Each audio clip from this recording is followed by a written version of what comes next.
माघ महामहत्तम अध्याय 18। हरे कृष्णा, राधे राधे।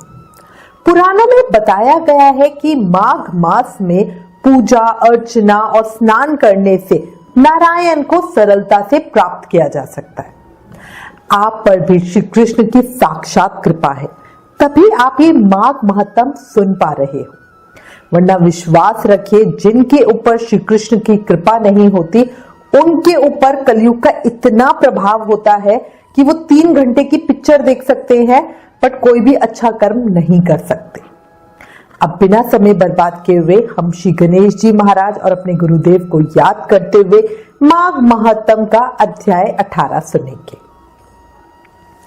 मंगलकारी देव तुम, मंगल करो गणेश, जगवंदन तुम रे करे, काटो सबके कलेश। बोलो गणेश जी महाराज की जय।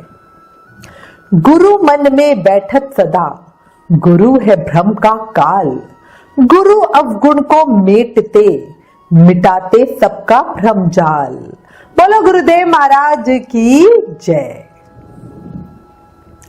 कल हमने माघ महामहत्तम के अध्याय 17 में राजा चित्र की कथा को सुना, जो विष्णु भक्ति, निंदा और द्वेष करने के कारण 21 युगों तक नरकों में भटकते हुए रहे और फिर पिशाच बने और ब्राह्मण देवद्युति से मिले। अब हम आगे की कथा का श्रवण करेंगे। इतनी कथा कहने के बाद लुमेश ऋषि बोले कि देवद्युति ब्राह्मण के सद्भावना युक्त वचन सुनकर वो पिशाच रूपी राजा चित्र ने रोना बंद करके विनीत भाव से बोला, हे द्विज, मेरे किसी बहुत बड़े पुण्य की वजह से मुझको आपके दर्शन हुए हैं। बिना पुण्य के साधु की संगति नहीं होती। और फिर उस पिशाच ने देवद्युति मुनि को अपने पहले जन्म का सब वृतांत कह सुनाया। कैसे उसने भगवान विष्णु से द्वेष किया, कैसे इसी कारण से उसकी इतनी बुरी दशा हुई।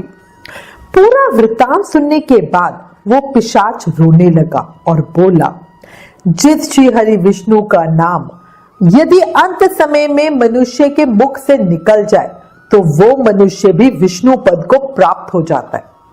जो सबका पालन करते हैं उसी से मैंने द्वेष किया। ये सब मेरे कर्मों का ही दोष है। जिसकी ब्राह्मण तप द्वारा प्रार्थना करते हैं, ब्रह्मादि देवता, सनकादि ऋषि जिसको मुक्ति के लिए पूजते हैं, जो आदि मध्य और अंत में विश्व का विधाता और सनातन है, जिसका आदि मध्य और अंत है ही नहीं, उस भगवान के साथ मैंने द्वेष किया। जो कुछ पुण्य मैंने अपने पहले के जन्म में किए वो सब भगवान विष्णु के द्वेष रूपी अग्नि में जल के भस्म हो गए। यदि किसी प्रकार मेरे इस पाप का नाश हो जाए तो मैं सदैव भगवान विष्णु का पूजन करूंगा। विष्णु भगवान से द्वेष करके मैंने बहुत दिनों तक नरक यातना भोगी और अब पिशाच योनि में पड़ा बड़ा दुख पा रहा हूं। इस समय मैं किसी अच्छे कर्म के योग से आपके आश्रम में आया हूं, जहां पर आपके सूर्य रूपी दर्शन ने मेरे दुख समान अंधकार को दूर कर दिया है। अब आप कोई ऐसा उपाय बताएं जिससे मेरी ये पिशाच योनि दूर हो जाए, क्योंकि सज्जन पुरुष उपकार करने में देर नहीं करते। पिशाच की ये बातें सुनकर देवद्युति मुनि कहने लगे कि ये माया देवता, मनुष्य, असुर सबकी स्मृति को मोहित कर देती है, जिससे धर्म का नाश करने वाला द्वेष उत्पन्न हो जाता है। जगत के उत्पन्न करने, रक्षा करने और नाश करने वाले जो सब प्राणियों की आत्मा है, क्या उनसे भी लोग द्वेष करते हैं? जिनके अर्पण करने से सभी कर्म सफल होते हैं, उनकी भक्ति से मुख मोड़ने वाला मूर्ख किसी भी गति को कैसे प्राप्त हो सकता है? चारों वर्णों का वेदोक्त हरि का भजन करना ही उत्तम है, अन्यथा कुमार्ग में चलने वाले मनुष्य नरक के गामी होते हैं।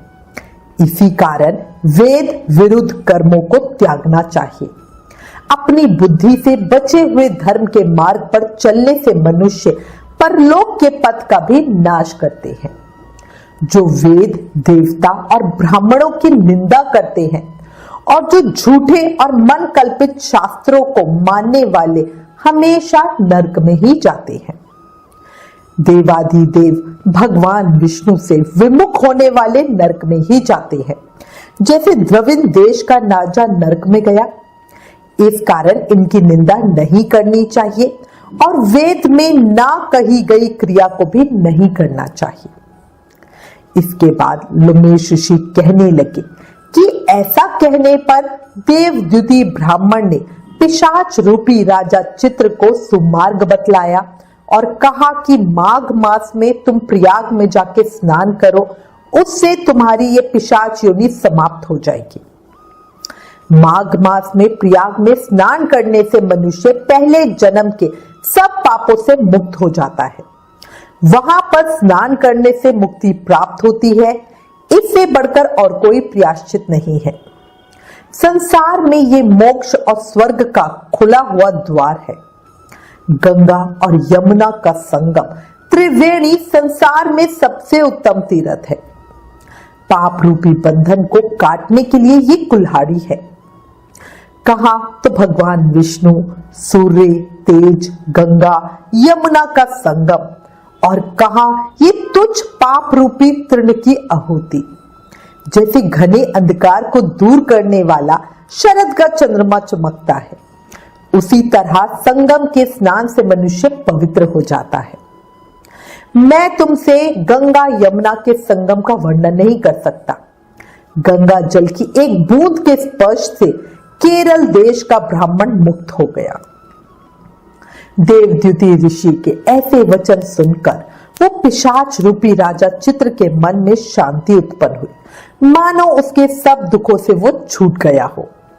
प्रसन्नता से उसने विनय पूर्वक देवद्युति ऋषि से पूछा, हे मुनि, केरल देश का ब्राह्मण किस प्रकार मुक्त हुआ? कृपया कर ये कथा मुझे विस्तार पूर्वक बताएं।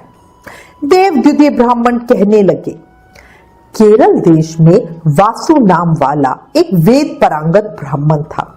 उसके बंधुओं ने उसकी भूमि छीन ली, जिससे वो निर्धन और दुखी होकर अपनी जन्म भूमि त्याग कर देश विदेश में घूमता किसी व्याधि से ग्रस्त होकर मृत्यु को प्राप्त हो गया। उसका कोई बांधव ना होने के कारण उसकी और्ध्व वैदिक क्रिया नहीं हुई और ना ही उसकी दह क्रिया हुई। इस प्रकार क्रिया के लोप होने से निर्जन वन में वो प्रेत होकर चिरकाल तक फिरता रहा।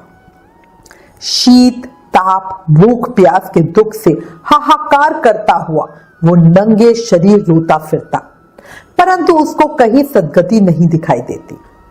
सर्वथा दान ना देने से वो अपने कर्म फल को भोगता था।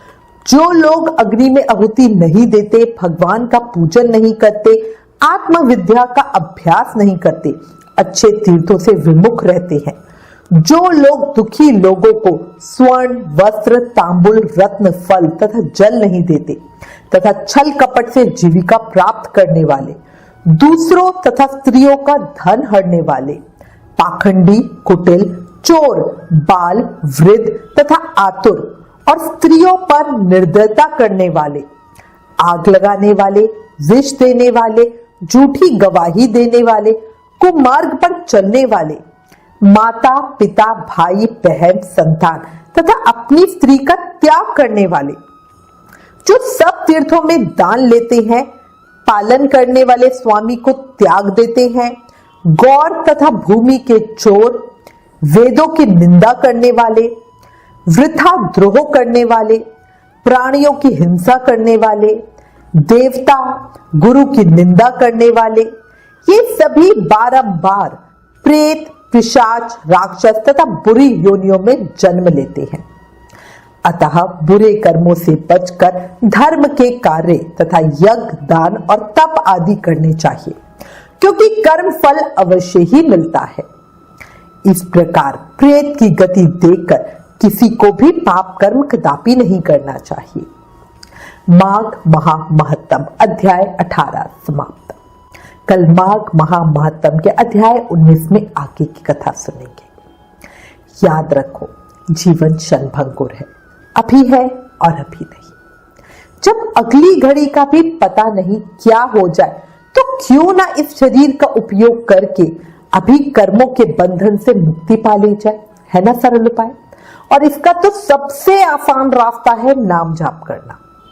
याद रखो, कलयुग केवल नाम आधार। सिर्फ नाम जाप करके भक्ति, प्रेम, मुक्ति, शक्ति सब पाया जा सकता है।